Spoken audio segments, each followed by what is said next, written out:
cars on the grid now. The red Ferrari of Schumacher, a bit of work to do. 1 point the difference in the championship. 1 point in the Drivers' Championship, and I believe about 12 in the Constructors' Championship. I think Williams will wrap up the Constructors' Championship, I have no doubt about that. But certainly this is a very important race for both Schumacher and Villeneuve. Start here will be interesting because Schumacher's always quick off the line. Villeneuve's last 2 starts haven't been the way he would like, and Häkkänen's not too untidy off the line most times. Yeah, Coulthard seems to be the boy that's perfected the starts. But this circuit, like a lot of modern circuits, is just a series of slow corners after slow corners. It isn't the easiest place in the world to pass. And as I said earlier on, they're using these curbs quite substantially. So, you know, normally the only good thing about a circuit, which is obviously difficult to pass, is it does tend to bunch the cars up and make for a closer race. Big crowd in attendance.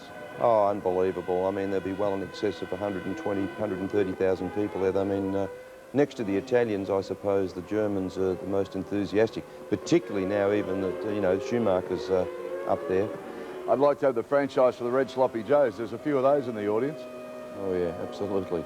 I mean, Ferrari now, apparently, that's their second biggest market, Germany, since Schumacher, A, went to Ferrari and B, started winning races, so enormously popular. Fisichella, another very important outing for him as well. Well, the Jordans have finished in the points just about every Grand Prix in the latter half of this season, and there's no reason to suggest they won't do likewise tonight.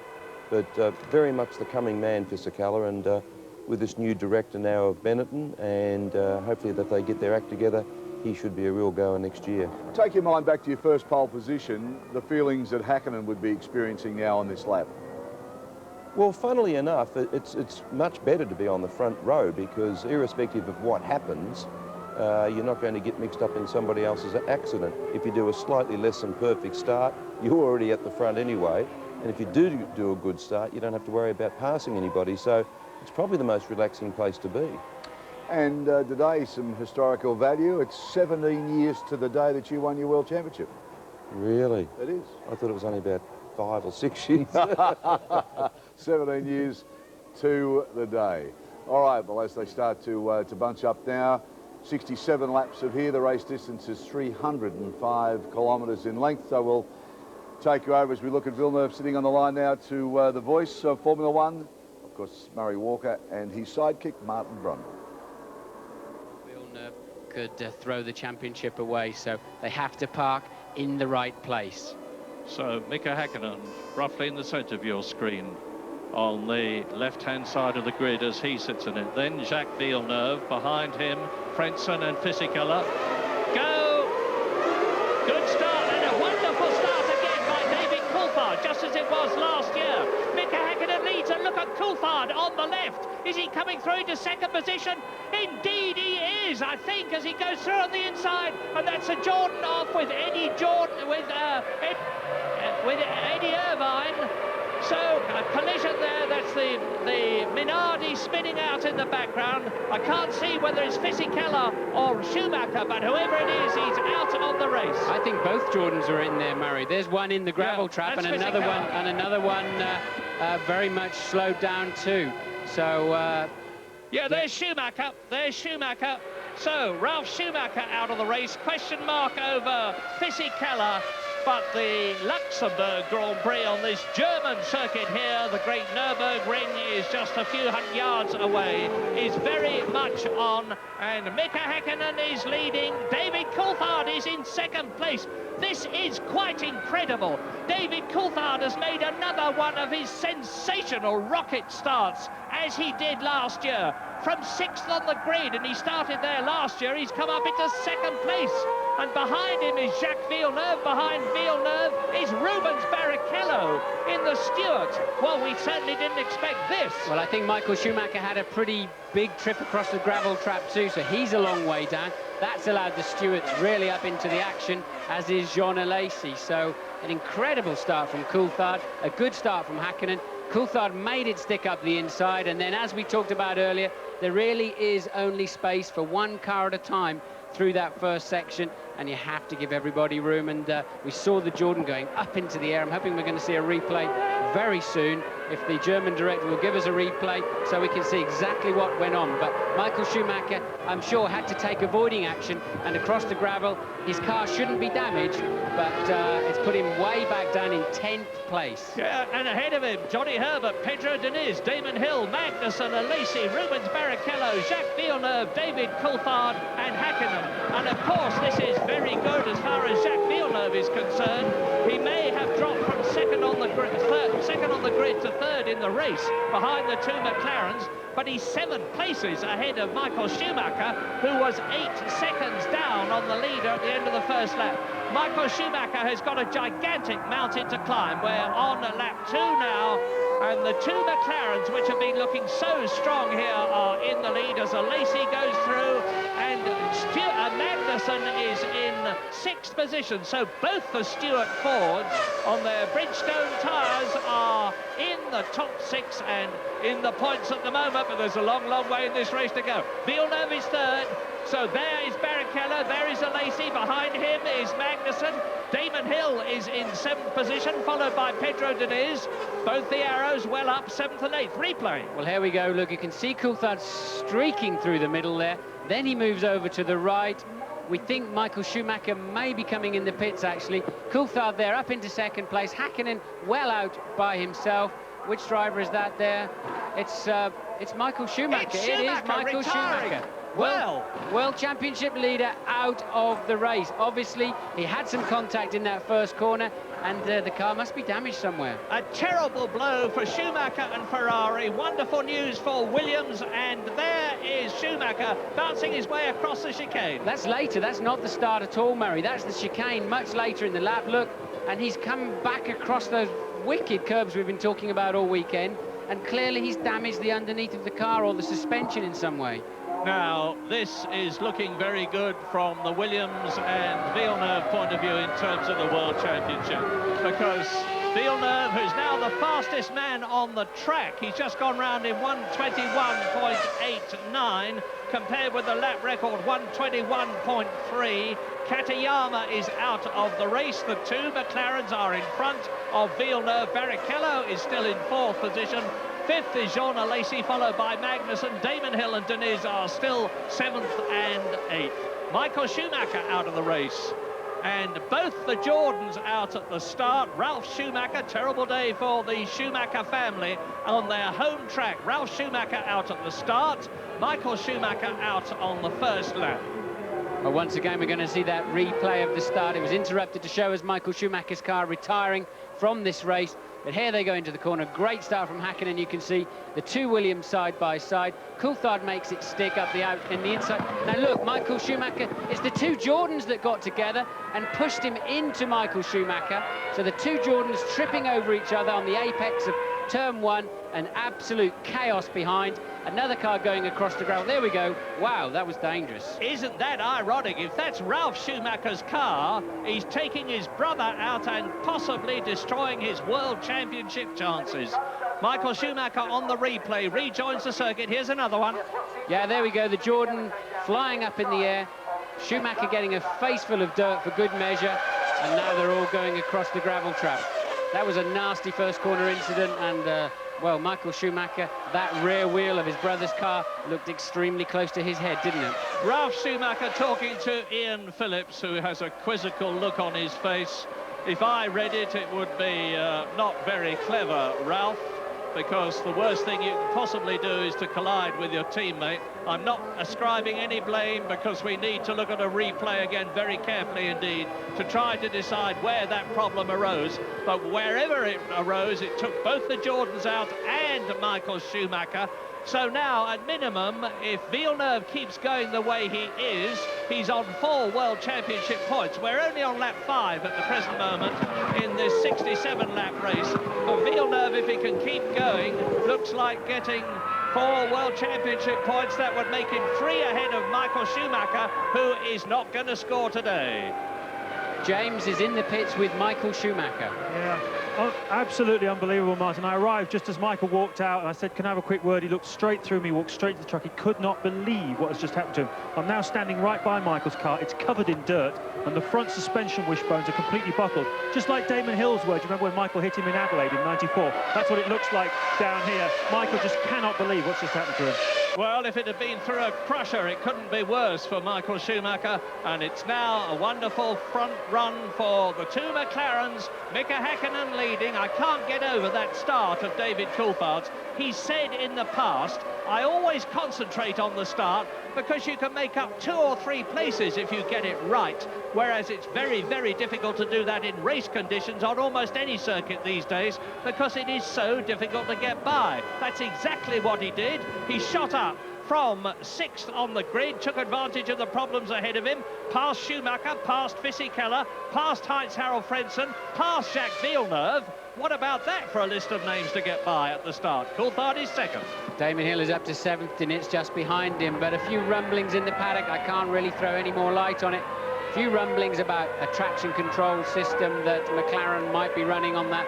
I don't know whether it's people spreading nasty rumours because they're going so well, or if there's any kind of truth behind it. But meanwhile, Häkkinen, the fastest man on the track, on a 1:20.6 on the last lap, and Coulthard and Villeneuve very much just keeping their distance. And that 1:20.6 is already a lap record. We're getting up towards 1/11th distance in this 67-lap race. The previous lap record was held by Damon Hill, 1:21.3, and now we've got Häkkinen going round in 1:20.4.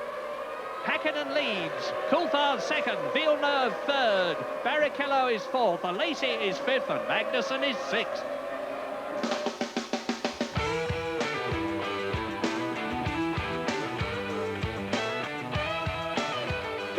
Mika Häkkinen. Now, if you could look back 2.8 seconds in terms of distance, if you follow me, you would see David Coulthard. Now, let's ride with Mika Häkkinen. On board now, coming down to turn 1. He'll bring it over to the left-hand side of the track. It's a little bit bumpy on the way in, and you really have to keep up against the curb on the way into that corner. You can see there Coulthard and Villeneuve very much equidistant behind him, and that's Barrichello under pressure from Jean Alesi. Behind them, there's Magnussen under pressure from Damon Hill, and then Diniz, Johnny Herbert. Really, the midfield have ended up being the front runners of this race just because of that first lap incident. I'm not really sure how Frentzen ended up way back in 12th position when really he was going into turn 1 in 3rd position. I didn't see his escapade because behind him all hell broke loose. Yeah, let's just take a look at the positions on lap 8. Häkkinen is leading by an incredible 3.4 seconds from his teammate David Coulthard, who is 2 seconds ahead of Villeneuve, who is 5 seconds ahead of Barrichello in the Stewart, the top the Bridgestone runner. All the others are on Goodyears. Alesi is 5th. There's a traffic jam behind Magnussen, who is 6th. Damon Hill is 7th, Diniz is 8th, Johnny Herbert is in 9th position, Olivier Panis is in 10th place. The top two, to complete the dozen, Irvine is 11th, and Heinz-Harald Frentzen in the Williams down in 12th place.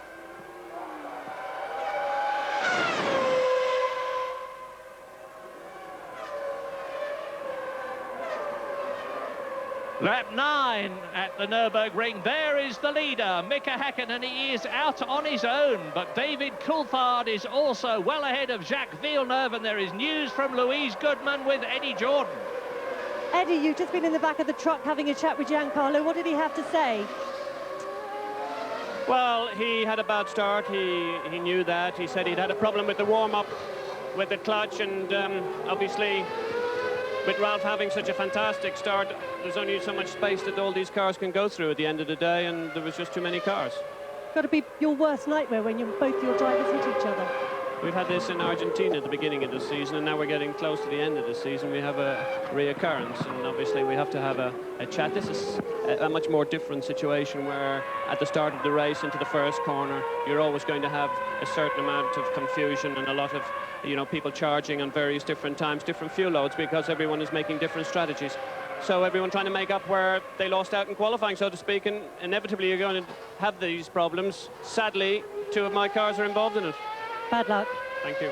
Well, an amazingly relaxed and philosophical Eddie Jordan, who's seen both his cars go out at the beginning of the race. But now we're on lap 10 in this 67-lap race. Mika Häkkinen leading, Coulthard second, 5 seconds between them. Mika Häkkinen looking tremendously strong. Jacques Villeneuve third, not making any impression on Coulthard. Barrichello is fourth in the Stewart, wonderful. Alesi is fifth, Magnussen is sixth in the second Stewart. Damon Hill and Pedro Diniz in the two Arrows are just out of the point, 7th and 8th, ahead of Johnny Herbert and Olivier Panis. Well, Mika Häkkinen in a class of his own, as he has been all weekend, and especially this morning's warm-up, over a second a lap faster than anybody else on the racetrack on the last lap. He's really, well, they're not going to see him for dust if he carries on at this rate. So really the race is now between Coulthard, who's coming slightly under pressure from Villeneuve. He's homing in on him 1 or 2 tenths of a second per lap. Eddie, of course, Eddie Jordan, very, very upset about his two cars.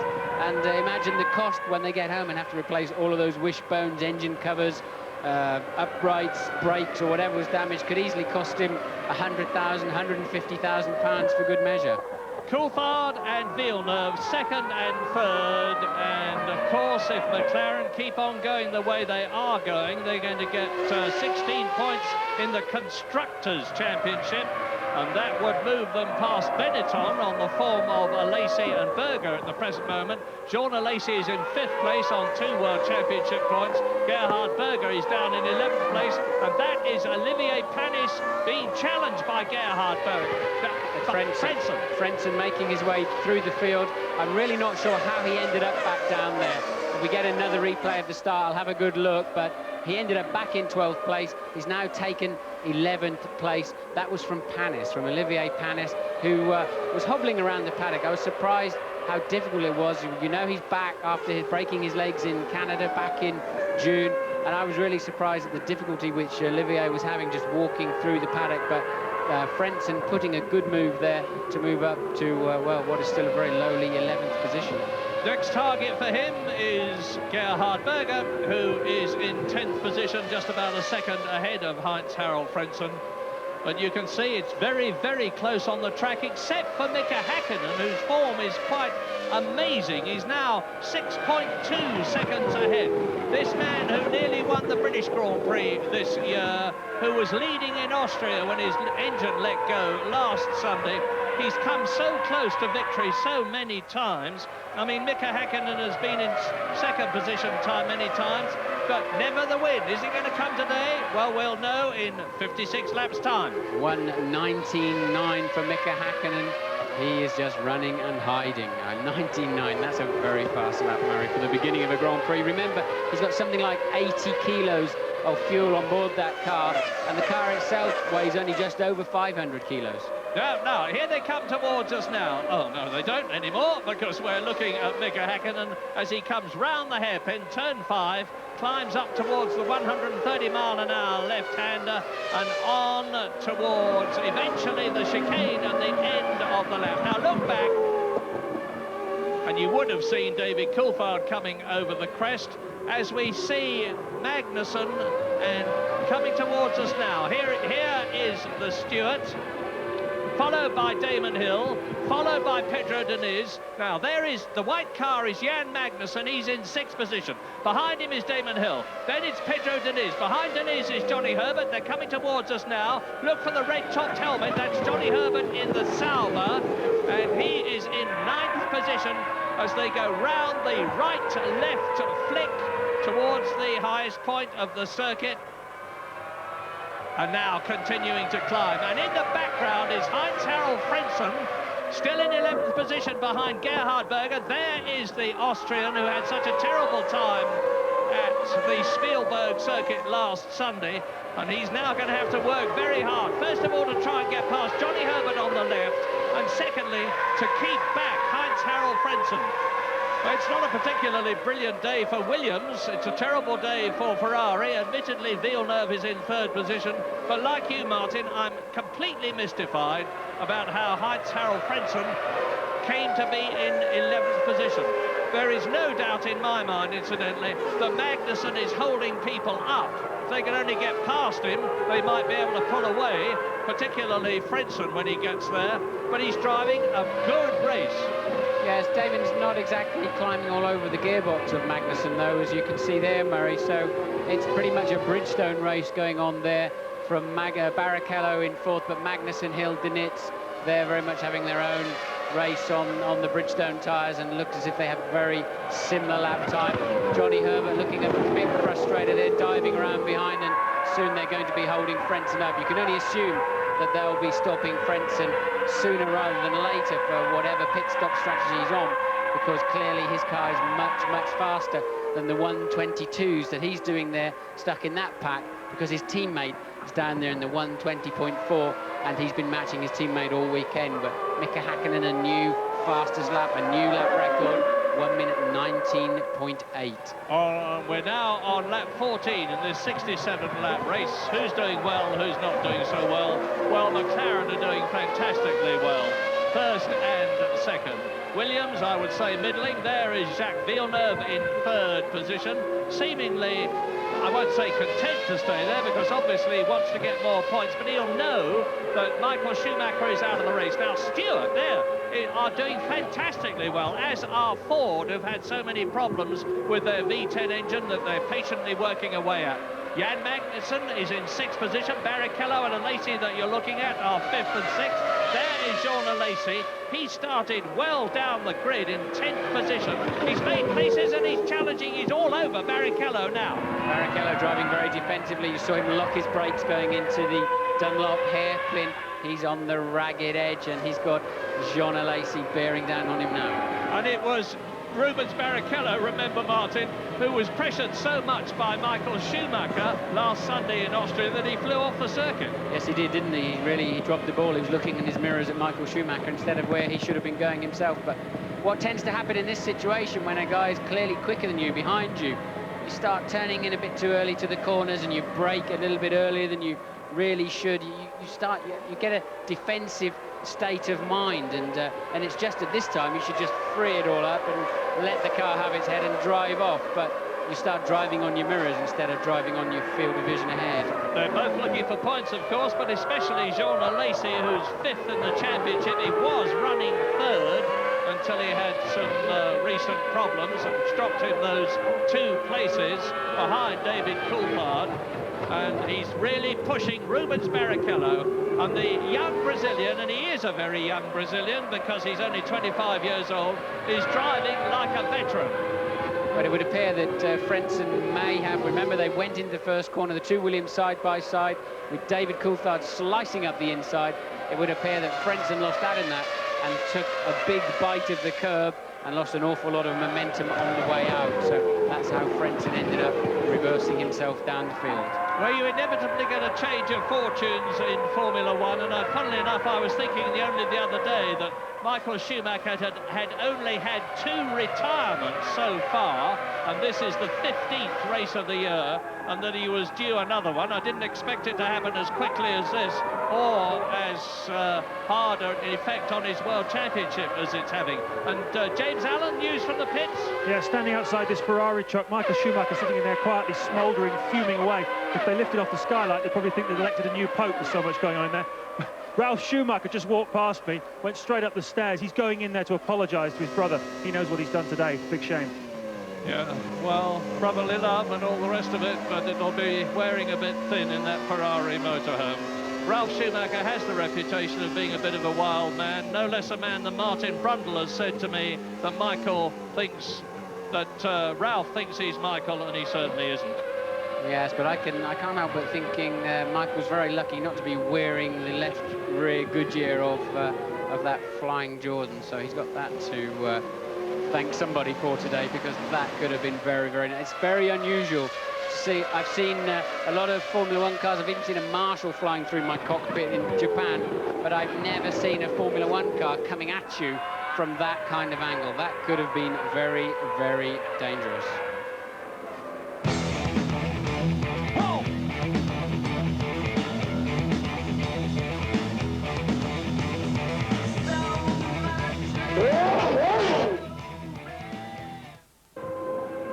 Welcome back. Well, the first of the pit stop just happened, and we saw the Sauber in and out in 8.2 seconds. Wasn't a bad stop at all.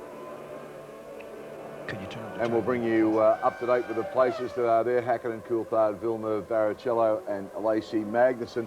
Jonesy, it's been a year where we've seen a lot of surprises. No surprise that Hakkinen's going quickly, but this quickly? Well, the sort of rumour in the paddock at the moment is that the Mercedes is probably the most powerful engine out there, and they've been working away quietly. I mean, this is probably Mark 32. It's in the car at the moment. But, oh dear, is that Parnas or Nakano? Oh well. There's our friend that truly should be in that cockpit. But yeah, the Mercedes seems to be the most powerful engine out there at the moment. And of course, the fact that it's at the Nürburgring in Germany probably helps a little bit as well. Also, that Prost going out there, remember that both Prost blew up the last race at almost the same time. Yeah, well, let's hope Parnas doesn't suffer the same fate in this race. Back to Murray. On this year's engine, bearing in mind that they are moving to the Jordan team next year. Well, somebody else said that on ITV, and I got the blame for it because they came to see me and said, what are you talking about? Wasn't me. I don't know who it was, but it wasn't me. But I can't imagine for one moment they would dream of doing something like that.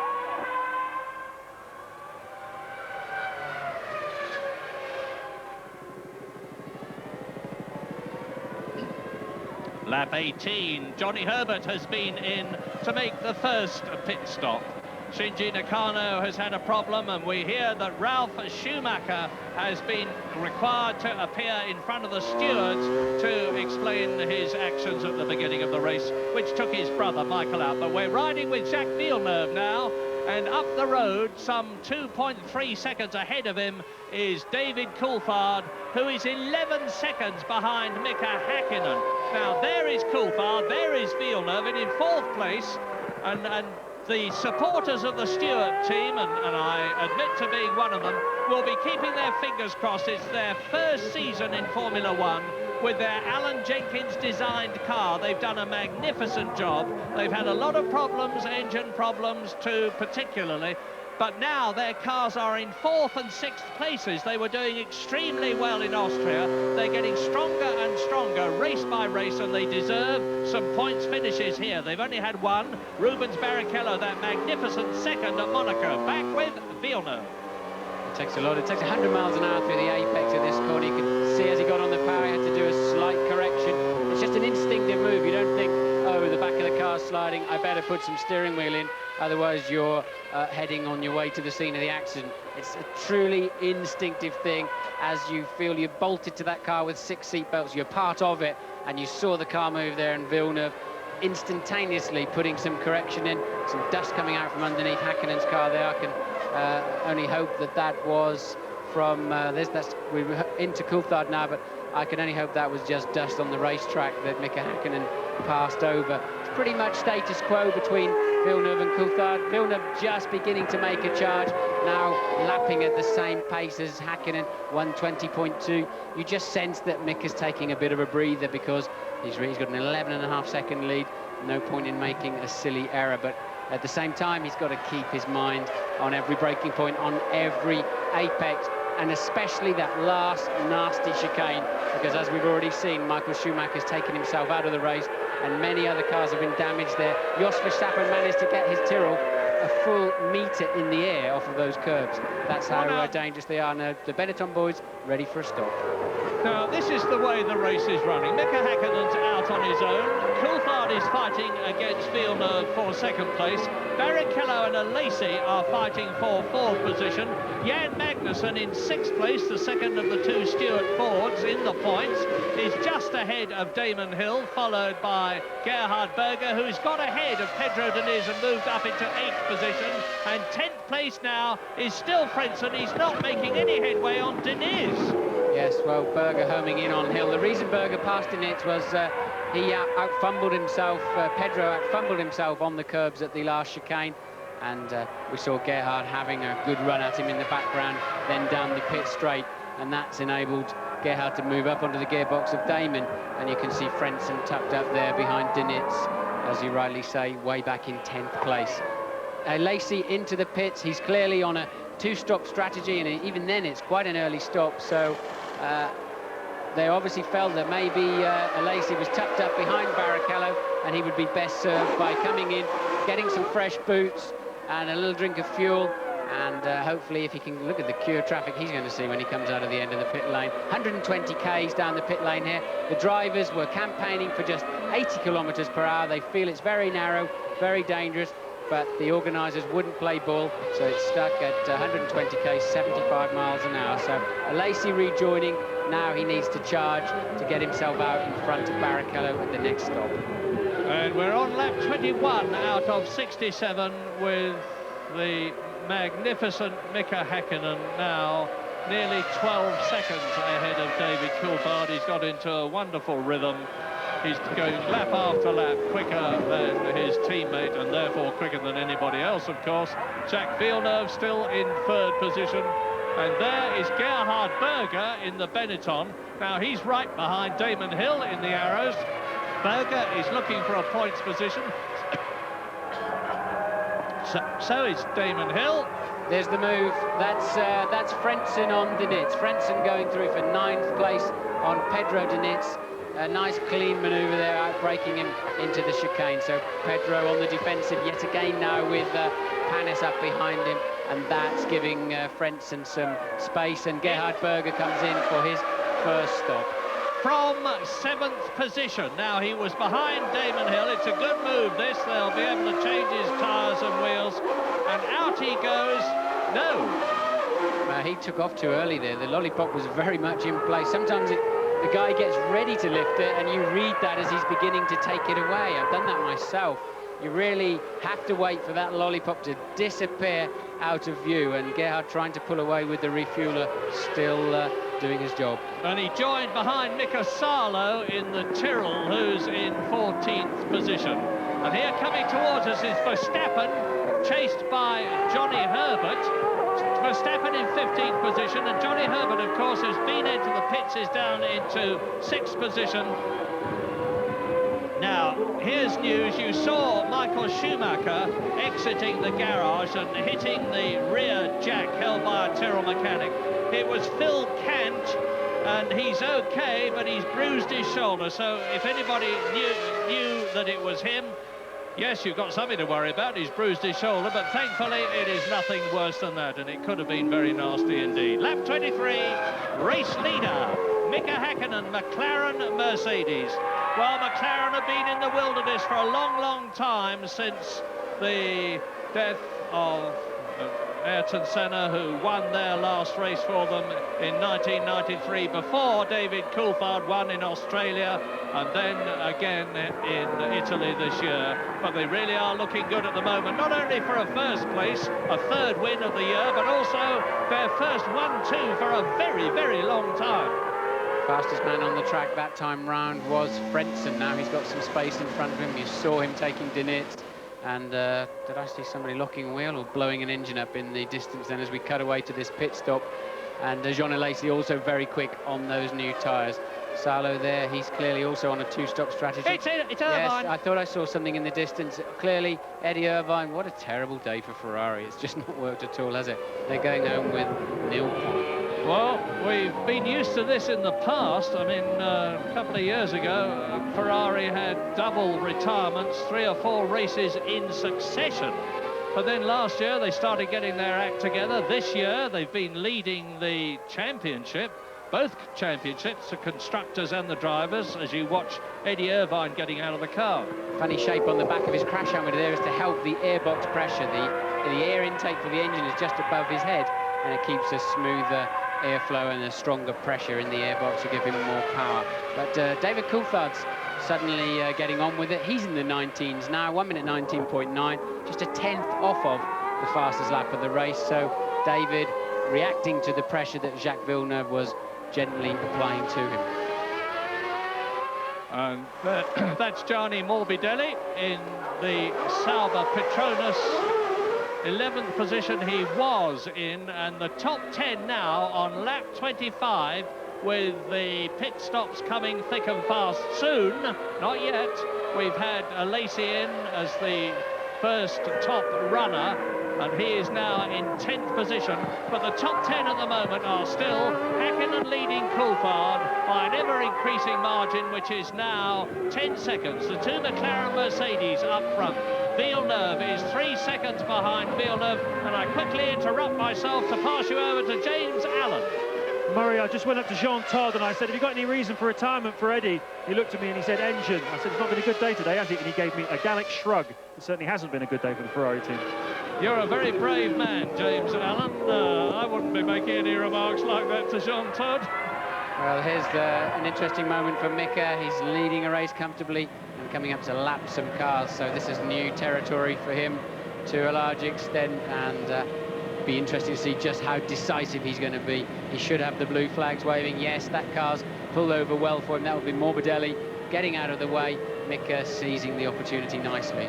Lap 25, retirements so far. Out of the race at the beginning, of course, went Ralf Schumacher and Gianni Morbidelli, followed by Ukio Katayama and Tasso Marquez. So both the Jordans and both the Minardis out. Now both the Ferraris out, with Michael Schumacher and Eddie Irvine, and one of the Prost cars, Shinji Nakano, where on lap 26 there are 15 of the 22 starters still in the race.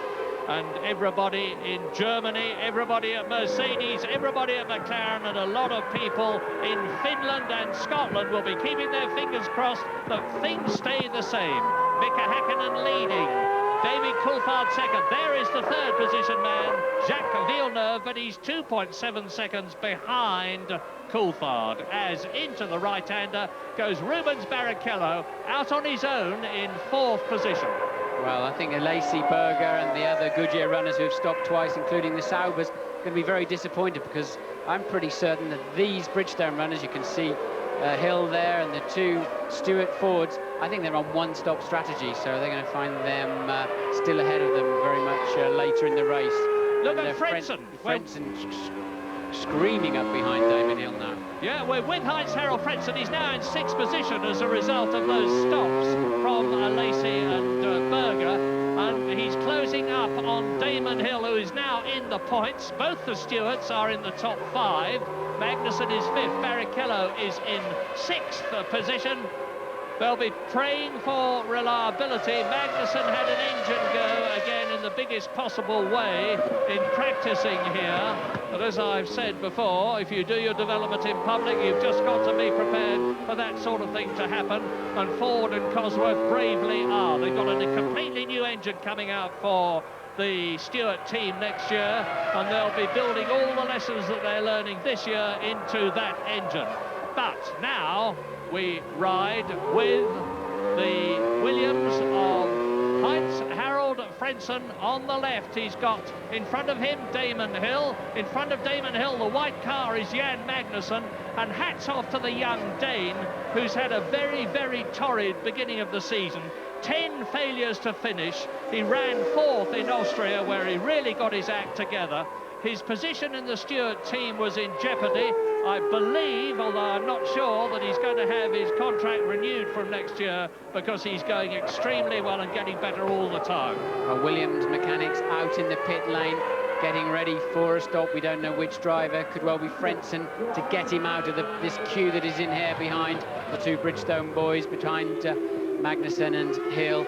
Could well be Frentzen, because it seems as Mika Hakkinen sets another new fastest lap, it seems an odd time if they're stopping Villeneuve. It's neither one-stop territory nor two-stop territory. So really you'd have expected them in on 22 or 23 for two stoppers, and one stoppers something like 32, 33. So they may be doing a bit of strategic pit stopping there with Heinz-Harald Frentzen. Yeah, we've had some very strange stopping patterns this year, with people staying out very late. For instance, Mika Hakkinen in Austria last weekend was going to be coming in on the 45th lap for his sole stop. Well, Frentzen didn't come in. The tyres, it's Villeneuve coming in. So they, I wonder if they'll put enough fuel in to get that car to the end of the race.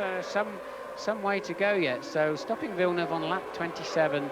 Well, Hill is swarming all over the back of Magnussen's Stewart. He's looking for a way past. He's in the points already, Damon Hill, and sure enough, into the pits comes race leader Mika Häkkinen. Now, this is lap 28. Lap 28, Mika Häkkinen coming in. He's got a massive lead of 12 seconds. Okay, you can see the arrow pointing him in. There's about 10 metres before his box. He can see his mechanics all in black. They form a nice garage for you.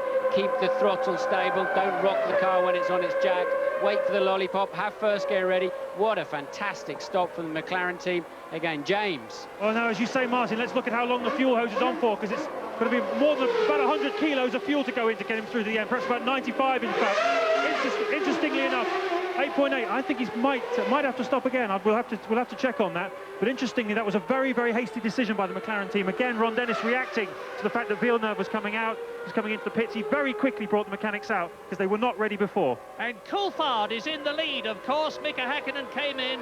Coulthard took the lead. Villeneuve came in behind Mika Häkkinen. Now we've got to wait for things to settle down a bit, see how they are on the track, see how the times are, and work out whether there's going to be any other pit stops or not. But there is the new race leader, David Coulthard, who has already won 2 Grand Prix this year for McLaren. He won 1 in the past for Williams, with whom he started his Formula 1 career, and he's now leading at the Nürburgring in the Luxembourg Grand Prix on his 29th lap out of 67. And of course, he is yet to come in.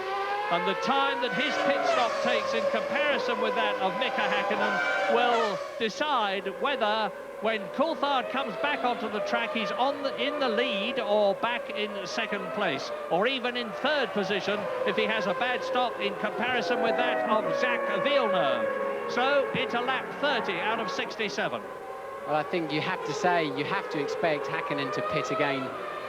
Best part of 40 laps to go. Very short stop, just 6.9 seconds, as you saw. And I don't think they would have got enough fuel in that time to get him to the end of the race. And Villeneuve, I would imagine, is in the same boat. David Coulthard, I know he could decide on 1 stop or 2 stop as he got into the race. So if he can stretch that to 1 stop, he's sitting pretty at the moment. But Häkkinen's pace will be very fast now. He's on fresh tyres. And Rubens Barrichello is right up with Jacques Villeneuve, who is in third place still. It's the leaders that have changed. Coulthard has taken over from Häkkinen. Here coming towards us is Magnussen 5th, Damon Hill 6th, Heinz-Harald Frentzen in 7th place, as the Stewart, the Arrows and the Williams negotiate the corner, accelerate away down towards the lowest part of the circuit, turn 5, and Häkkinen has stopped. Villeneuve has stopped. Coulthard has got to come in. I'm going to be very interested to see when David Coulthard comes in. He's in this lap. We think he's in this lap, Murray. David Coulthard at the end of the 31st lap, we think will be making a pit stop. Watching out for him. Obviously, we're not seeing him on the screen at the moment. We're still watching that battle between Magnussen, Hill and Frentzen. The Williams mechanics are in the pit lane too, so Frentzen, I'm sure, will be in at the end of this lap. Over the line goes Villeneuve, over the line goes Barrichello, still 3rd and 4th. We're riding with the Williams now. That's the Stewart ahead. There's Frentzen into the pit lane. They've been practicing that all weekend. It's very slippery on the exit there. Now look for the white line, down to 120 k's and into the garage. Too easy to lock your wheels there because it's like a paving stones there, so you have to be very careful in the last couple of meters. You don't want your wheel gun men. You saw him just put it into first. The back wheel moves slightly. You don't want to frighten your wheel gun men so that they're on the defensive when you arrive. You want them following your wheel nut in, and that's what gives you the quick stop, and a good stop there by the Williams team.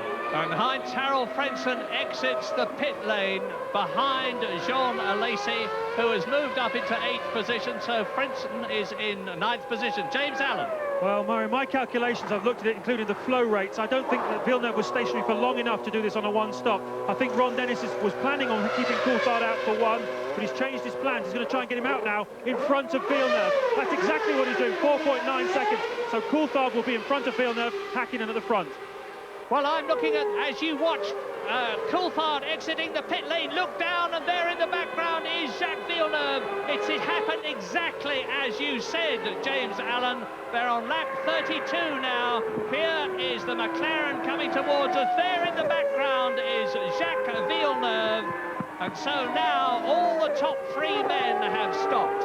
Coulthard has stopped, Häkkinen has stopped, Villeneuve has stopped, and it is Coulthard in the lead, Häkkinen who is second, Villeneuve who is in third position, Barrichello who is fourth has yet to come in. This is Jacques Villeneuve, third place, Magnussen is fifth and has got to come in, so is Hill sixth, Diniz seventh, Alesi who is eighth has come in, so we can expect him to move up. Yeah, but I think when it all shakes out, Häkkinen is leading the race. Coulthard after Coulthard stop, so it'll be Häkkinen, Coulthard, Villeneuve. Remember, Coulthard was ahead of Villeneuve anyway before the stop procedure, so it's remained very much status quo, just that they appear to have given David a slightly more healthy lead over Villeneuve. It'll all shake out at the end of this lap when they cross the start-finish line where the computer beam is for the first time, all having rejoined the race. So it's really all about strategy now to the end, and they're going to be very much reacting to each other's pit stops, as we've already seen from Ron Dennis.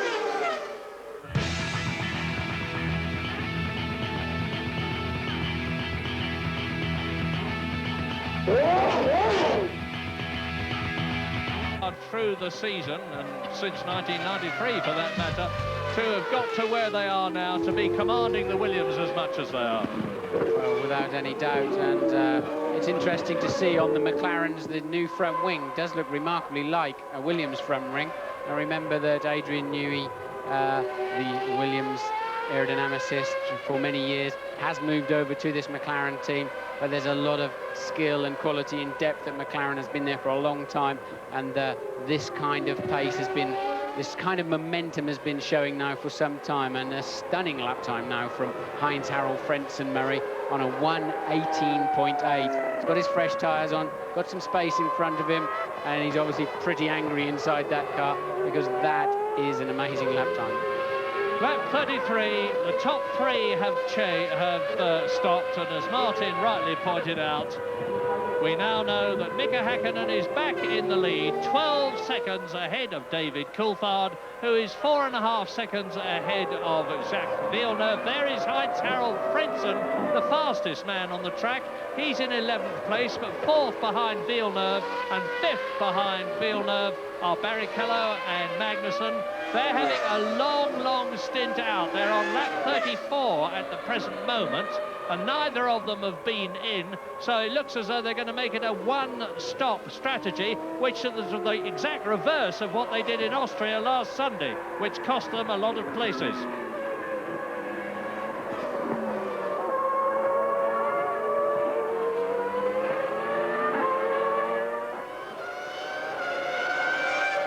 Mika Häkkinen crosses the line to start his 35th lap out of 67 at the Nürburgring.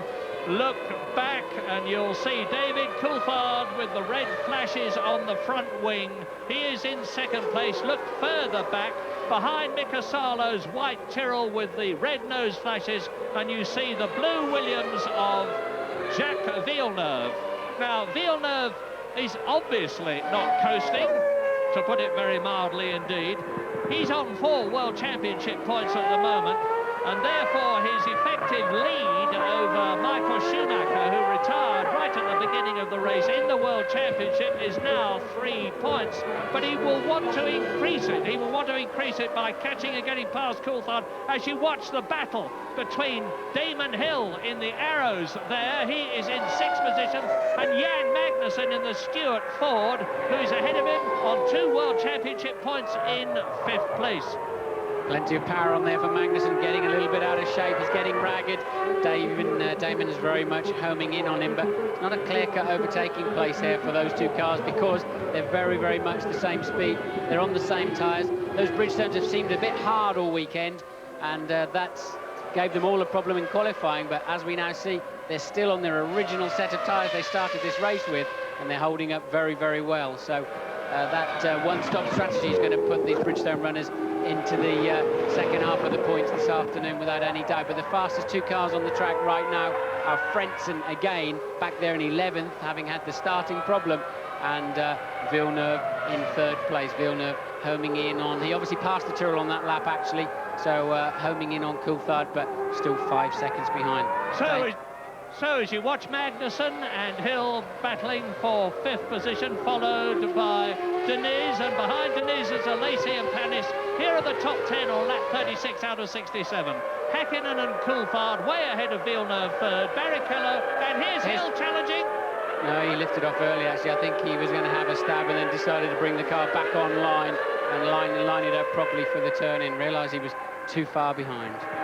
You've got to take your hat off to Jan Magnussen, as you rightly pointed out. This is his first season of Grand Prix racing, except for one race for McLaren a couple of years ago, and he's staying ahead of the reigning world champion Damon Hill. Now, the interesting thing is that the 4th, 5th, 6th and 7th men are all on these Bridgestone tyres we've been talking about, and they've all yet to stop. Yes, I think that the Arrows boys, yes, they're out in the pit lane, they're getting ready. Obviously, Damon is faster than Magnussen. James is down in the pits with some more news. Well, the Stewart's looking pretty good, but unfortunately... Well, you're watching Hill and the Arrows with its Yamaha V10 engine, and we wait to hear what engine the TWR Arrows team will be using next year. Has certainly not got the legs of the Ford V10 in Magnussen's Stewart. Into the pits comes Damon Hill. Barrichello's got some sort of a hydraulic problem apparently. He's still running in 4th position, but the gap between himself and Jacques Villeneuve is now up to 7 seconds. As Hill comes in, stops the Arrows. He was in 6th position, 5th. Diniz goes through, passes him up into 6th place. The Brazilian is now in the points, and Lacey has gone through. Oh, he stalled the engine. Stalls it. Oh no, Damon, how did you do that? He had a lot of revs on. It seems as if the clutch took up very early on him and the engine's gone down. They've got to find neutral now. They can't start it up. They lift the back wheels off the ground. They may be able to... Yes, they're turning the rear wheels. Look, they're turning the engine and the gearbox and the rear wheels, and very rarely does a Formula One car start. They've just got the engine running, and he's lost 15, 20 seconds. Well, we didn't see the time, unfortunately, but that was a dreadful mistake of Damon Hill's, which has cost him an enormous amount of time. He's been lapped, in fact, because there is David Coulthard going through, who in 2nd position, and Villeneuve going through. Damon Hill has dropped right back. Only 2 people had been lapped previously, Salo and Verstappen in the V8 powered Tyrrells. So that has done Damon Hill an enormous amount of harm. And he was saying just before the race, well, you heard him on the grid, saying that 2nd place in Hungary wasn't enough. Before he went to the Jordan team, he wanted to give Arrows a victory. Well, it doesn't look as though he's going to give Arrows a victory here as we watch Jacques Villeneuve on lap 38 out of 67, still pursuing David Coulthard. Now, I was saying earlier on that Villeneuve is on those 4 World Championship points for 3rd position at the present moment. He's not going to be content with that. He would like to do much better by catching and passing Coulthard and Häkkinen, but I can't see that he's got a prayer of doing so unless one of them has trouble. He's driving the wheels off that car. You saw him coming out there of the fast right-hander and up on the dirt. No harm done there, but that's the kind of pace he's trying to put on. And we saw David Coulthard 30 seconds ago locking his wheels into it. It's important, these points for David. He's in a fight with Frentzen for 3rd in the World Championship.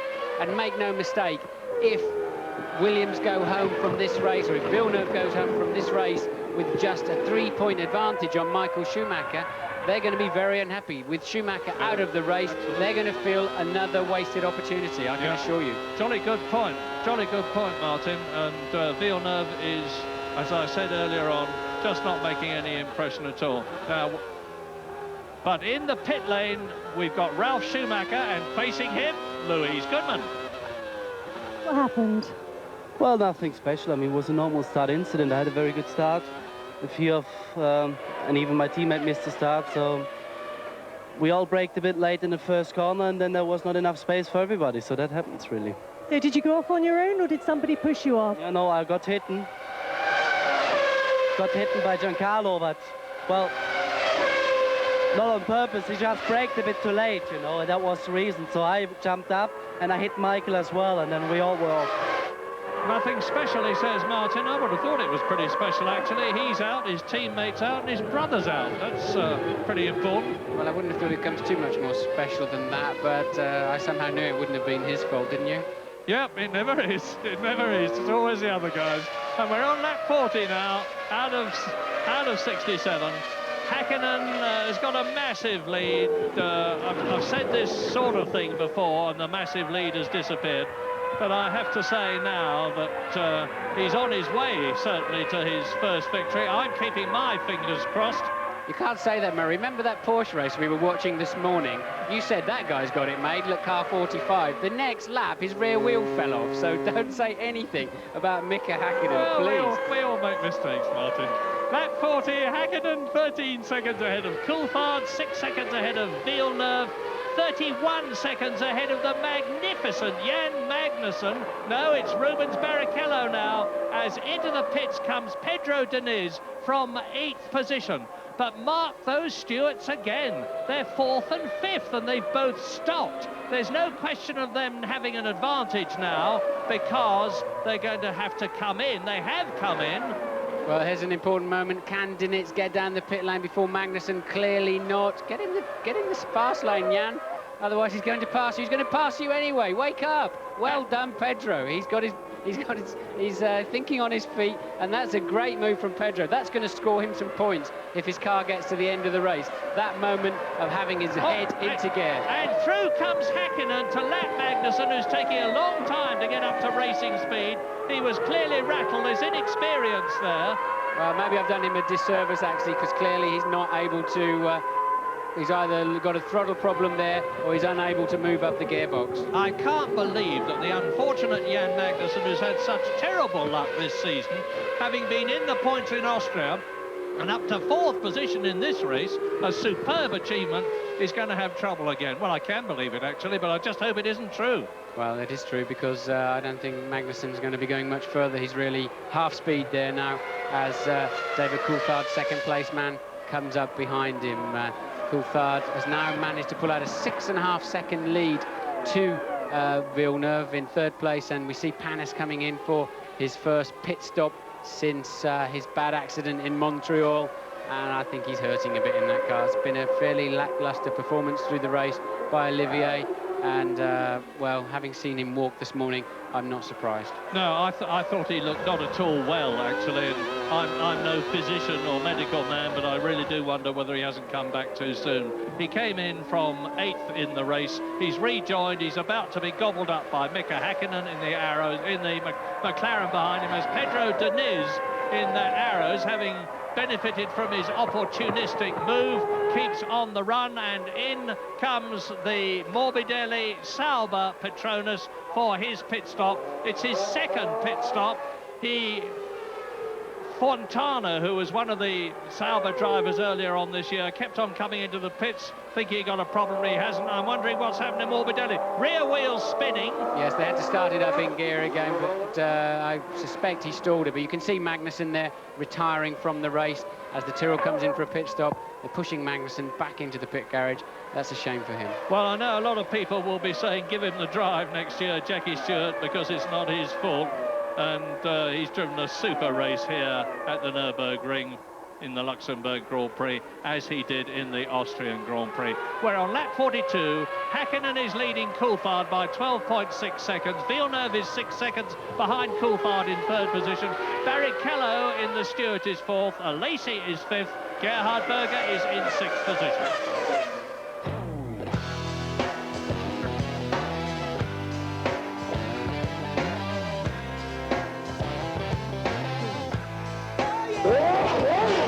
Because there's no other use for it, as David pulls over off the racing line.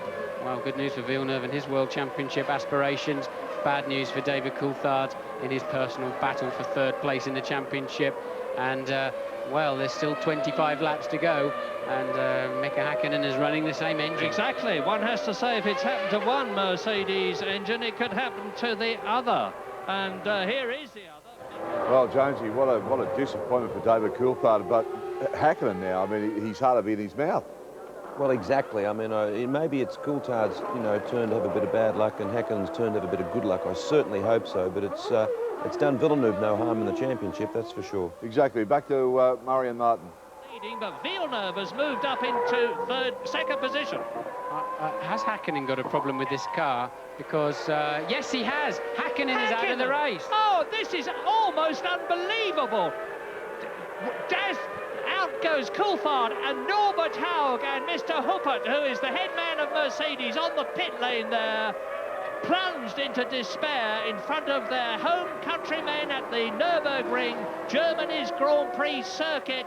Is both of them out of the race. David Coulthard goes out with an exploded engine, and then on the very next lap, out goes Mika Häkkinen.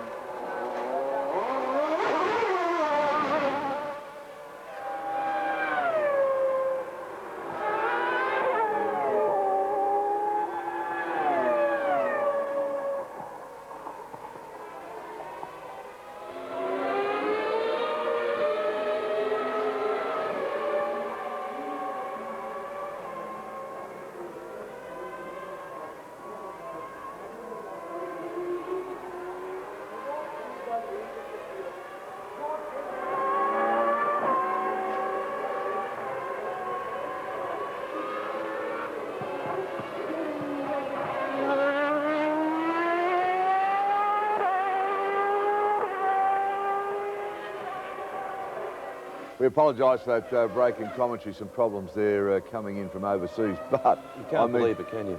I mean, this has been amazing. I mean, this did happen in qualifying. There are a lot of engines go, but it's amazing how they're going in pairs. Well, exactly. I mean, you can understand one or two going at the odd time, but we've had two McLarens, the two Stewarts.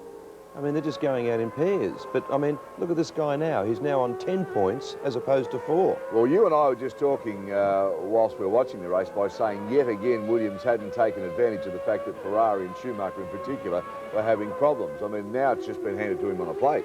Well, if he can win the race now, he has literally got a race and a point up his sleeve with 2 races to go after this. So he's going to be looking very strong. All right, we've got commentary back, so we'll go back to Murray Walker and Martin Brundle. Second place, there he is in his pit stop. Gerhard Berger is in third position, or was, and will now have moved up into second place. Everything is coming together for Williams and for Benetton, because Heinz-Harald Frentzen is up into fourth place. So just let's recap. Out has gone David Coulthard with a blown engine. Out has gone Mika Häkkinen with a blown engine. Out has gone Rubens Barrichello with a blown engine. These engines are being developed so much these days because the performance of the cars is so close that they're right on the edge and go, and they went in Austria, they're going here in Germany. Here is the new race leader, Jacques Villeneuve, looking good for 10 World Championship points for the second race in succession. And Michael Schumacher is watching this and will be plunged into the depths of despair. He's seeing his World Championship lead drop from 1 point to go down to second place, 9 points behind Villeneuve. If Villeneuve wins, he's on lap 46. And the race order is Villeneuve leading, and he can, I won't say he can push the Williams home, but he's got a 37-second lead over Lacey as Berger comes in, and that lead will be increased after Lacey's stop. Heinz-Harald Frentzen now moves up into second position thanks to the pit stops of the 2 Benetton cars. Well, are we going to see a Williams 1-2 here? I think we are. We've had 5 of them already this season. This could well be the 6th. And there's an enormous gap between Jacques Villeneuve and Heinz-Harald Frentzen on lap 46.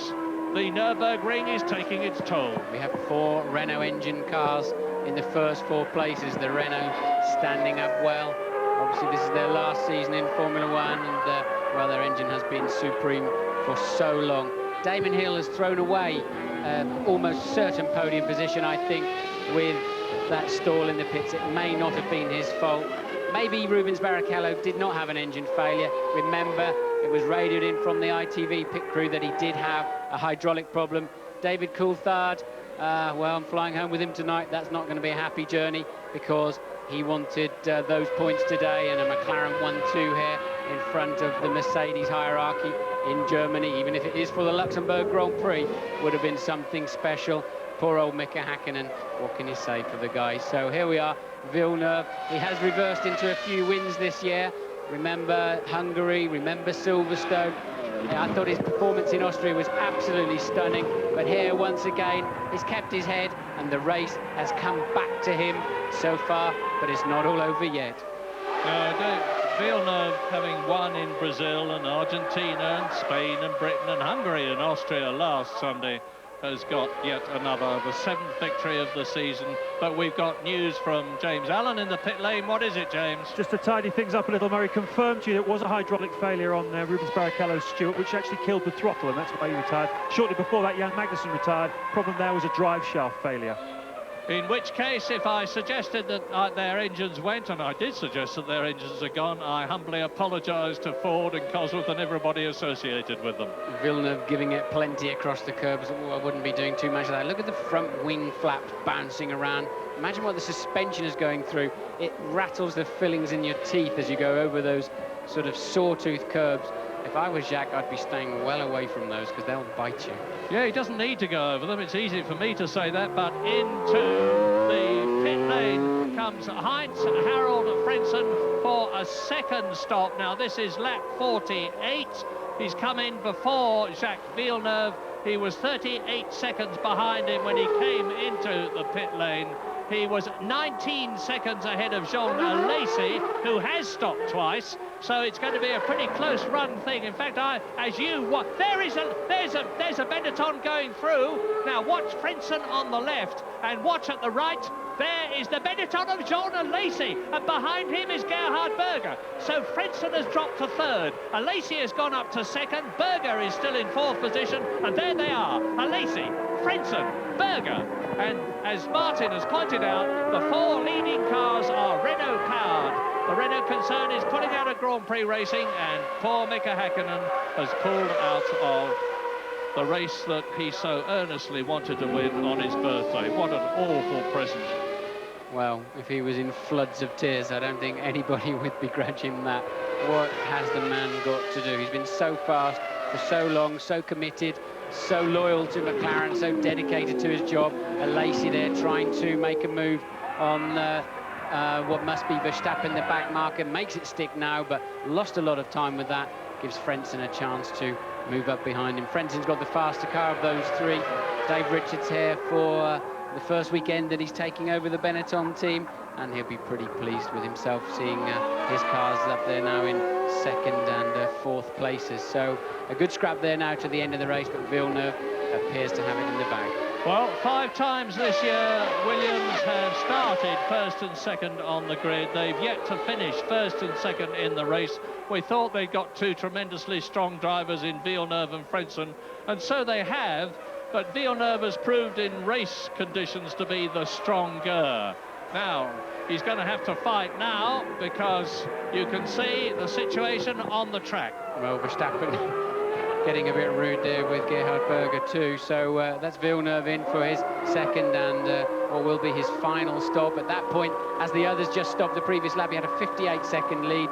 So subtract whatever it takes him into the pit lane. Don't stall the engine. Nice clean stop there. No panic.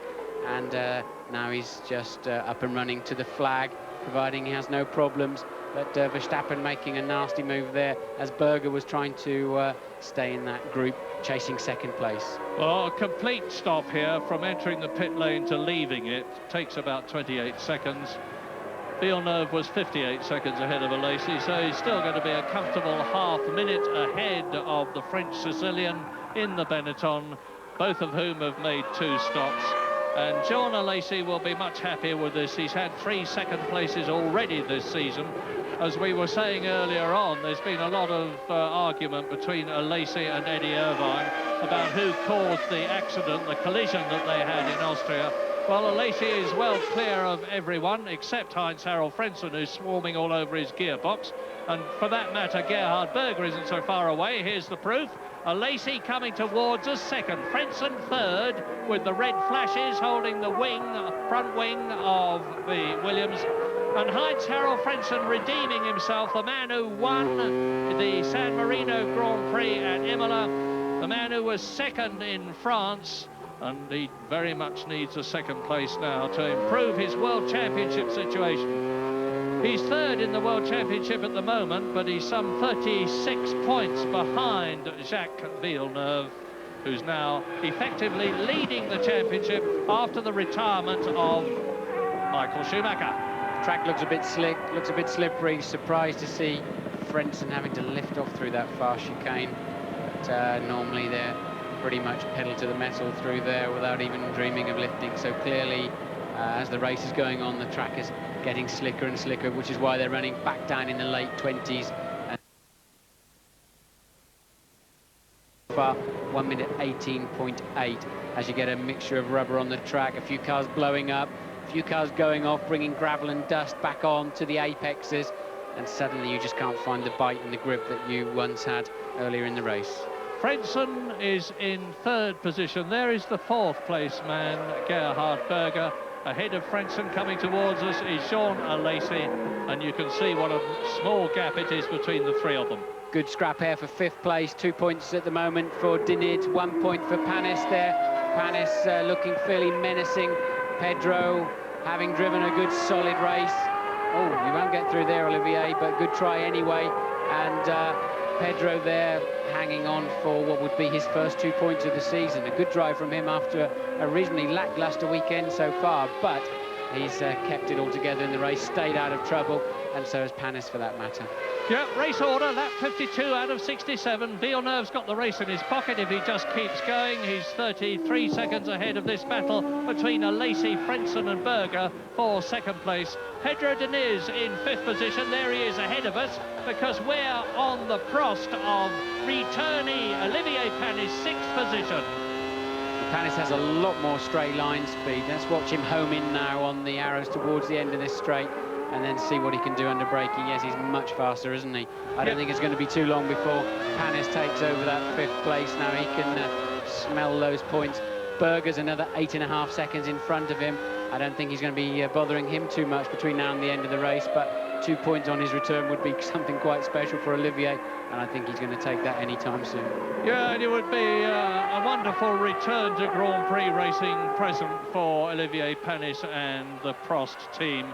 Jarno Trulli stood in for him superbly and led so well in Austria until he had that gigantic engine blow-up. Shinji Nakano, Panis's teammate, is out of the race with a blown engine. Let's hope it doesn't happen to Olivier Panis as it happened to the two McLaren cars. But anyway, it's a battle for fifth and sixth places. Villeneuve out on his own. This is the 52nd lap as you watch Berger chasing Frentzen, who is chasing Alesi, and Jean Alesi with a clear track in front of him. No hint of a collision imminent here. And the gap between Alesi and Frentzen you can see for yourself. We're with the Williams Renault now into the chicane to complete the lap by going round the right-hander. They're approaching now. Turn 13, Alesi smokes his right front tyre. Won't have stopped it enough to risk flat spotting it there. Into another lap, and it's going to be a tremendous battle for second position right to the end of the race. Look at those tyres glistening. They're working well, the Goodyears, this weekend. They took all of the front slots to the first 8 on the grid. Look at them glistening. That's how you like to see it. You can see your front tyres, obviously, from the cockpit, and that's the kind of sheen you like to see on them. You know, they're really sticky, really gripping, without danger of going off. And once again, Panis, the camera angle slightly deceptive there. Panis, well, he's not really been able to get himself in a position yet to push Pedro Diniz into a mistake, but good effort there from those two. But Villeneuve over half a minute in the lead. Watch the battle as out of the race goes the Tyrrell, and it's the Tyrrell of Jos Verstappen. He was in 11th position. That means there's only 10 runners left, and the retirees, as you ride with Heinz-Harald Frentzen sandwiched between the two Benettons, Here are the top 10, and you're watching race leader Villeneuve. He's 31 seconds ahead of Lacey, Frentzen and Berger, who are very, very close to each other. Deniz is in 5th position with Panis right behind him. That's the top 6. Johnny Herbert is in 7th position. Damon Hill is in 8th position.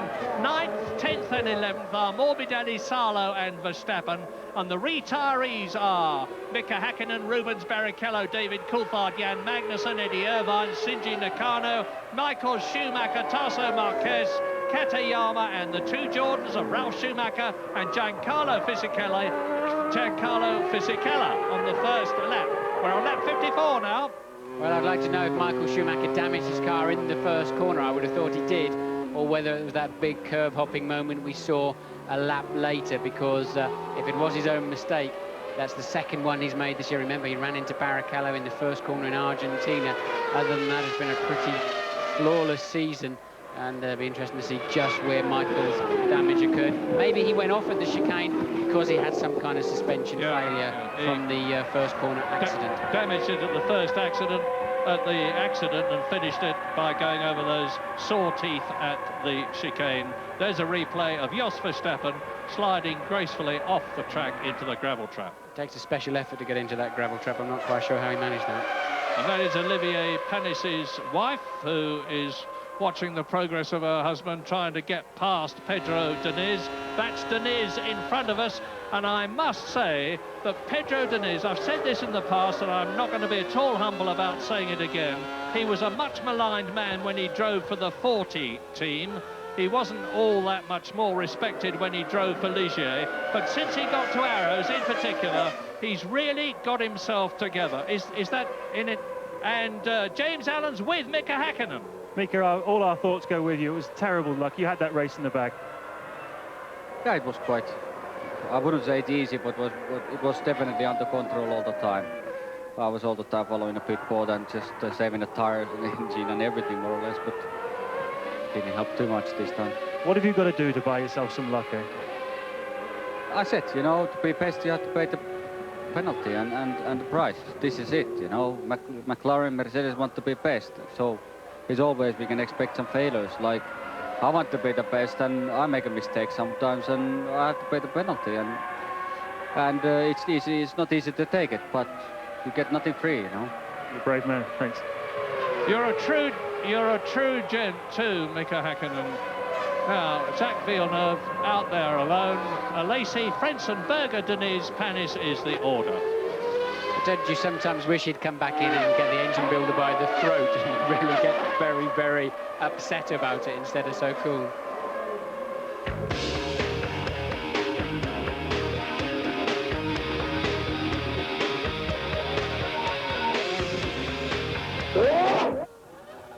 Welcome back. Well, it's certainly been another eventful Formula One race, hasn't it? After 56 laps now, the run to the flag for Villeneuve. Lacey, Frentzen, what a drive from him. Wow, he's really come through the pack to get there. Berger, Diniz, and also Panis there scoring some points too, so that's good to see. All right, let's go back to Murray. Just trying to worry him now. It wasn't a serious overtaking manoeuvre, but Pedro has just upped his game all year long. Really been on Damon's pace, the reigning world champion's pace, pretty much through the second half of the season. And now you see him under pressure from a guy with a stronger engine and on the same tyres with a much stronger reputation. And look, he's holding him off well, albeit seriously under pressure. Yeah, and Panis has got a heck of a lot more experience too. Well, Diniz has been accused of being a rich kid in the past, and he is a rich kid, but he's also getting to be a very talented racing driver. And look at Johnny Herbert in the background. Johnny Herbert in 7th position in the Sauber Petronas is catching Panis, who is trying to get past Diniz, and Herbert's going to be right under the rear wing of the Ligier soon. Race order, lap 57, Villeneuve, Lacey, Frentzen. Lacey is lapping faster than Villeneuve, and he's got the gap down to 27 seconds, but there's only 11 laps left, including the one they're on. Villeneuve's only got to keep going to win. Only 10 laps left now.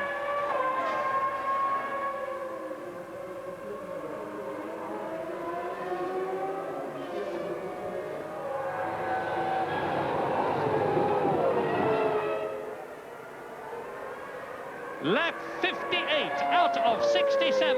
There is the race leader, Jacques Villeneuve, on his way to his 7th Grand Prix victory of the year, and another 10 World Championship points to wrest the lead of the championship from Michael Schumacher, followed by Alesi and Frentzen. Here is the battle. Alesi, that's Frentzen, there is Gerhard Berger, and there's a mighty, mighty battle going on behind them between Pedro Diniz in the Arrows Yamaha and Olivier Panis, returning to Grand Prix racing after breaking both his legs in the Canadian Grand Prix, for 5th position. And right up with Olivier Panis and Diniz in the background in the red helmet is Johnny Herbert in the Sauber Petronas, and he's in 7th place. Damon Hill is 8th, Morbidelli is 9th, Salo is 10th. There are only 10 runners left in the Luxembourg Grand Prix, with 10 laps to go, including this one. Out of the 22 who started, it's proved to be very much a car breaker, including the McLaren of Mika Häkkinen that was leading, the McLaren of David Coulthard that had been leading, and of course others as well. Panis keeps having a feint up the inside there, but Diniz is just not buying it, is he? And keeping his head now, just driving the road ahead. So Panis is going to have to think of something a bit special, because Diniz is not going to give in quite as easily as he was expecting. And he's much, much better under braking. So if he once gets up alongside him or underneath his rear wing, he's going to sail past him into a braking area. But right now, Pedro's not giving him that pleasure.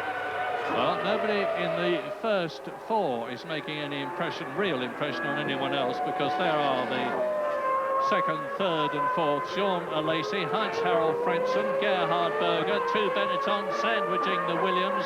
They are about 1.5 seconds away from each other, and Jean Alesi is 26 seconds behind Jacques Villeneuve, who yet again has got it made. In Martin's own delightful terminology, he's reversed into this victory, but a win is a win, however you get it. 10 points are 10 points, however you get them. And Jacques Villeneuve will be going to the next Grand Prix in Japan on October the 12th, with a 9-point lead over Michael Schumacher if he finishes first, Jacques Villeneuve. And although the championship will be a long way from being settled, because there will be 20 World Championship points at stake over the last 2 races in Japan and at Jerez in Spain, it's going to look very, very strong indeed for Jacques Villeneuve. And of course, Williams are going to be pulling away massively from Ferrari in the Constructors' Championship. They're currently 12 points ahead, and they're building up 14 points in this race, a win for Villeneuve and a 3rd position for Heinz-Harald Frentzen. And as far as Ferrari are concerned, it's a no-points race. Michael Schumacher out of the race right at the very, very beginning, when he had a collision involving his brother Ralph and Giancarlo Fisichella, and Eddie Irvine retired a long, long time ago. So no points for Maranello. They've got to go home, lick the wounds, do the work, get themselves right for Japan, which should actually be a very, very strong Williams circuit rather than a Ferrari track. We're on lap 60 now, and here is race leader Jacques Villeneuve going into his 61st lap out of 67. 2.8 miles long each lap, the fastest lap we've had so far. Heinz-Harald Frentzen, 1:18.8, which is some 2.5 seconds faster than Damon Hill's lap record of 1996. Yes, it's even faster than last year's pole, just by a fraction. Do you remember when the 2 McLarens dropped out of the race? We saw Villeneuve going over the start-finish line, waving at his pit crew, and I just say, well, what do you think about that, guys? This is too good to be true, but we'll take it, eh? What do you think about this, then? 2, Olivier Panis, where with the Prost now, with the Mugen engine, it's his return to Grand Prix racing. Olivier, the board says, P6, and the gap between you and Pedro Diniz is 0.7 of a second. Now, he certainly won't need telling that, because he can see him in front. But in his mirrors, he can see Johnny Herbert with the red and white helmet getting inching closer to him. Diniz is really having to really having to look after the back end of his car as he gets on the throttle, snaking away, but he's doing a really good job of that. Imagine, look how late Panis can brake.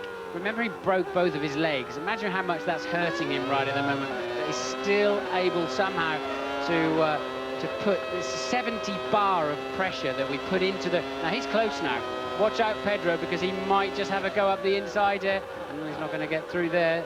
Still, Pedro still kept his head, and every time Olivier does that, it gives Johnny Herbert another small bite at the back of him. So it's an enormous amount of energy you put into that brake pedal, Murray, to get those brakes up to about 750 centigrade to give you this stopping ability of a Formula 1 car.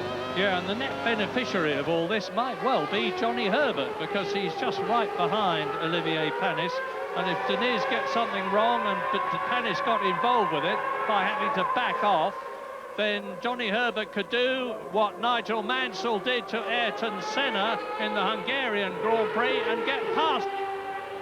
But we're on lap 62 now, and coming towards us, Pedro Diniz, Olivier Panis, Johnny Herbert, and they are respectively 5th, 6th and 7th. The battle for second position continues to rage at the front between Alesi, Frentzen and Berger. So we've got in the lead a Williams-Renault, in the second place a Benetton-Renault, in the third place a Williams-Renault, and in the fourth place a Benetton-Renault. Renault are going out of racing at the end of this season. They're going to finish on a wonderful high note in Germany, their last race in Germany, if things stay as they are, because Jacques Villeneuve is now on his 63rd lap out of 67. That is him. And Renault look like getting a first, second, third and fourth. They've had a lot of firsts and second, a good few first, second and thirds, but not 1, 2, 3, 4. So there is Frentzen. You see, John Alesi is staving off the German. We've got a French-Canadian in the lead. We've got a French-Sicilian in second place, a German in third position, an Austrian in fourth place, a Brazilian in fifth place, and a Frenchman in sixth place, an Englishman, Johnny Herbert, an Englishman, Damon Hill, 7th and 8th ahead of Italian Morbidelli, and the Finnish driver, Mika Salo, lap 63.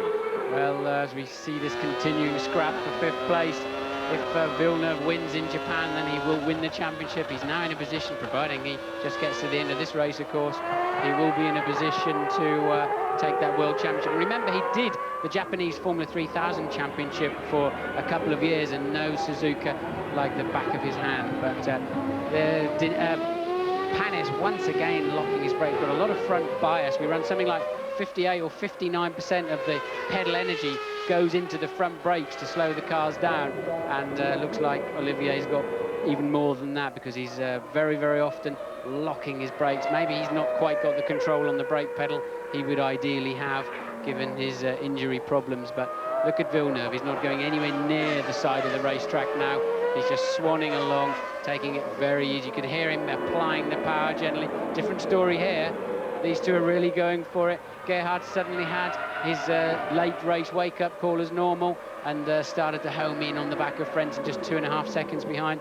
Damon Hill's taking a lot of time out of Johnny Herbert. He's back in 8th place, but he could just join the back of that Diniz, Panis, Herbert fight. You can see Damon in the background now. He may just join that just towards the end of the race. And we're on lap 64 out of 67. 3 to go at the end of this one. Can Panis get ahead of Diniz? Can Herbert get ahead of Panis? Can Damon Hill catch Johnny Herbert? Never mind, get past him. Can Alesi stave off Frentzen? Can Frentzen stave off Berger? There are all sorts of questions still to be answered in the few remaining laps, but one of them, I think, is not going to be who wins the Luxembourg Grand Prix, because now Jacques Villeneuve, coming towards us, is on his 65th lap. Just 3 laps to go, including this one. It's not a good day for Germany, because they had obviously hoped for one of the 2 McLaren cars with their Mercedes engines to win, and they showed so many strong signs of doing so, with Mika Häkkinen starting in pole position and then leading the race for so long. But now, that's the top hope of Germany, the second of these 2 cars, because Heinz-Harald Frentzen is in third position behind Jean Alesi, ahead of Austrian. Here he is, Gerhard Berger, and Johnny Herbert has dropped back a bit. We rejoin now the Olivier Panis car, are still trying to get Petra Diniz, who's up behind Mika Salo, going through to lap him, and this could be Panis's opportunity or Johnny Herbert's opportunity as they come out of turn 2, dropping down towards the hairpin. Diniz goes past Salo, Panis goes past, and Johnny Herbert goes past. Lap 65. Well, Salo will have impressed his new boss, Tom Walkinshaw, by letting Diniz cleanly through there in the arrows. Salo driving with arrows next year, of course. And well done, Mika, because that's allowed that good fight to continue. And here he is. Jacques Villeneuve is on his penultimate lap, 65 laps completed. He's on lap 66, a contented and happy Williams garage. The mechanics know that they've done all their work. There's nothing they can do further to help Jacques Villeneuve. He's just got to bring the Williams Renault home, and he's just got one lap to go at the end of this one. But the battle still continues for second, third and fourth places. That's Gerhard Berger, fourth position. Now, is the Austrian going to retire from racing at the end of this year? We don't know. All the good drives have gone, and it seems very unlikely that he's going to take anything else. There's a rumour that he's going to be test driving for BMW as they develop their new Formula One engine for the Williams team, which will be used in a couple of years' time. But Diniz, Panis and Herbert continue the battle. 5th, 6th, 7th, and again Olivier Panis is looking for the position, and again Damon Hill is closing up in the background. You can just see the arrows flying along. This is lap 66. Well, if Damon did make a mistake on that pit stop, he's definitely thrown away a lot of good points. I can see him homing in on these three, but there's no time to pass any of them. So unless they all trip over each other in the last lap, Damon's going to be out of the points on this occasion. But that's not the case for this man. 10 points now, Murray. This is the last lap of the race. 10 points for the World Championship. He goes to Japan. He's able to go to Japan very much on the defensive. He's able to chill out, relax. Michael Schumacher's now got all the work to do for the World Championship. Indeed he has. He started here in Germany 1 point ahead of Jacques Villeneuve, and the race is going to finish very badly indeed for him. 9 points behind Jacques Villeneuve, second in the championship that he had led ever since the French Grand Prix. So Michael Schumacher's got it all to do. Into the last lap go Diniz, Panis and Herbert. We're on lap 67 out of 67. And Villeneuve is going to win this race provided he just keeps going. Alesi is going to finish second unless Frentzen can do something absolutely incredible in the closing yards of the last lap, which Jacques Villeneuve is on now. He turns in, comes into the last corner, and Jacques Villeneuve crosses the finishing line to general acclaim to win his 7th Grand Prix of the year and move back into the lead of the World Championship. Now, who is going to be second? Is Alesi going to be able to keep off Frentzen? I often think it'd be a laugh to go down the pit lane as the winner. Yes, Alesi comes over the line second, Frentzen third, Berger fourth. Who's going to take that 5th position? They're some way behind. They're 25 seconds behind Berger, but you can still win the race in the pit lane because it's still effectively crossing the start-finish line. That would surprise a few people if you went behind them. Oh, here we are with Here they Panis. come now. Sorry to interrupt you, Martin. We're with Panis. Pedro Diniz is still ahead, and it looks as though he's going to stay ahead after a quite superb drive. The best of his Grand Prix career. Pedro Diniz takes 2 World Championship points for arrows. And Panis takes 1 World Championship point for the Prost team on his return to Grand Prix racing after a fine, determined, thrusting drive. Finishes just ahead of Johnny Herbert, 7th, Damon Hill in 8th position. And as Morbidelli and Salo have already been lapped, they are 9th and 10th. And so...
And the Canadian national anthem there, ringing strong and proud. Pretty lucky one, though. I think, obviously, a lot of luck in motorsport, and it's got to go your way.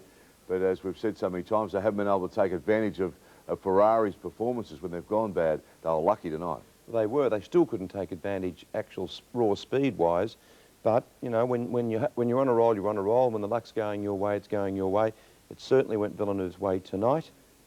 He's now, I correct myself, I said he was a race and a point in front. In actual fact, he's only 9 points in front.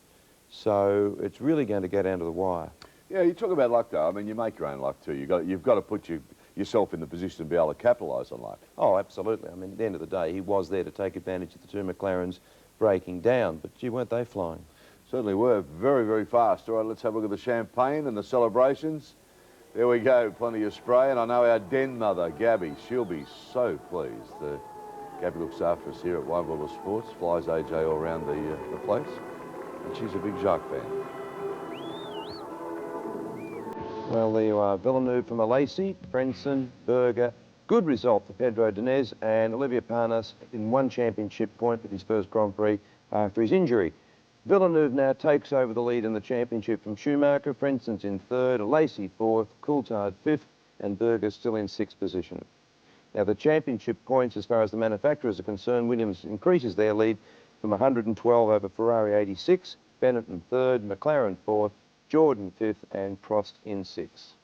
Yeah, certainly amazing how a season can turn around. I mean, going into Monza, Ferrari leading both divisions, and now just their world's fallen apart since the Italian Grand Prix. Well, that really surprised me because they were reliable, they were strong, and particularly when we were over there, they were going off to Monza thinking that they were going to win it. Exactly. You know, and I must admit I was thinking along those lines as well. But you're right, from Monza, it's just all turned wrong for them. Certainly has. All right, let's have a listen to what the drivers have to say. A few surprised people, I would think. Well, Jacques, well done on your 7th victory this season. Luck seemed to be on your side a little bit today. Yeah, it was working well today. I was a little bit worried because we banged wheel with Heinz into the first braking. I think he had someone on his outside also.